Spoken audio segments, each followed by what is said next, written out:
जय हिंद, नमस्कार। I hope कि आप सब अच्छे होंगे। आज का हमारा टॉपिक है संविधान में। संविधान में हम पढ़ेंगे प्रस्तावना के बारे में। इससे पिछली वीडियो में हमने देखा था प्रस्तावना क्या है।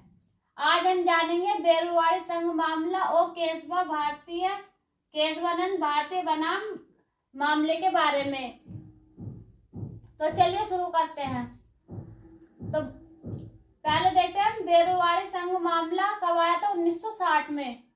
और इसमें कहा क्या गया था, इसमें कहा गया था प्रस्तावना संविधान का अंग नहीं है, संविधान संशोधन नहीं होगा।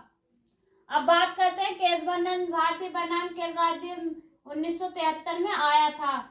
और इसमें क्या कहा गया था, इसमें कहा गया था प्रस्तावना संविधान का अंग है, प्रस्तावना में संविधान संशोधन होगा।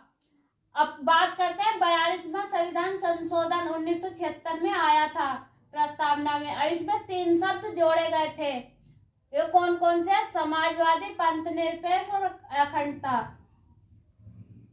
अब हम बात करते हैं प्रस्तावना के तत्व कितने, 4, और कौन कौन से हैं ये देखते हैं। तो पहला है स्रोत में आता है जनता।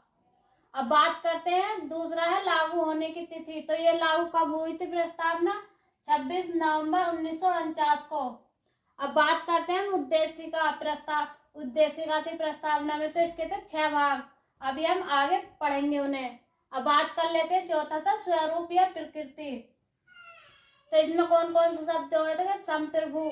संप्रभु का अर्थ होता था निर्भर नहीं या गुलाम नहीं, मतलब किसी के ऊपर निर्भर नहीं या गुलाम नहीं।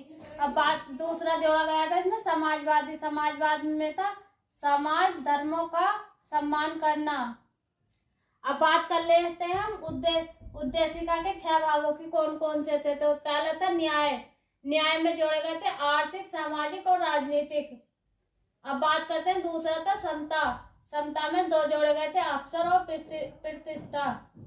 अब बात कर लेते हैं तीसरे शब्द की उद्देशिका के। तो एक स्वतंत्रता कितने प्रकार की थी? 5 प्रकार की। कौन कौन सी थी? विचार, अभिव्यक्ति, धर्म, विश्वास और उपासना। अब बात कर लेते हैं चौथे की राष्ट्र की एकता और अखंडता।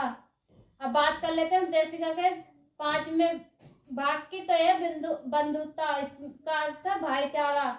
अब बात कर लेते हैं छठे की। तो व्यक्ति की गरिमा। और आगे देखते हैं। अब बात कर लेते हैं स्वरूप और प्रकृति में और शब्द जोड़े गए थे वो कौन कौन से थे। तो पहला पंथ निरपेक्ष। तो इसका अर्थ है सभी धर्मों का सम्मान करना। और इससे अगला जोड़ा गया था लोकतांत्रिक। तो इसका अर्थ है जनता के द्वारा जनता का चुनाव। और आगे जोड़ा गया था गणराज्य। इसका अर्थ है गणतंत्र बनाना देश को। अब बात करते हैं हम आगे की। प्रस्तावना में संविधान को किसने क्या कहा था? तो चलिए देखते हैं। तो कुंजी किसने कहा था? अर्नेस्ट बर्कर ने। और आगे की बात करते हैं तो आत्मा किसने कहा था? ठाकुर भार्गव ने।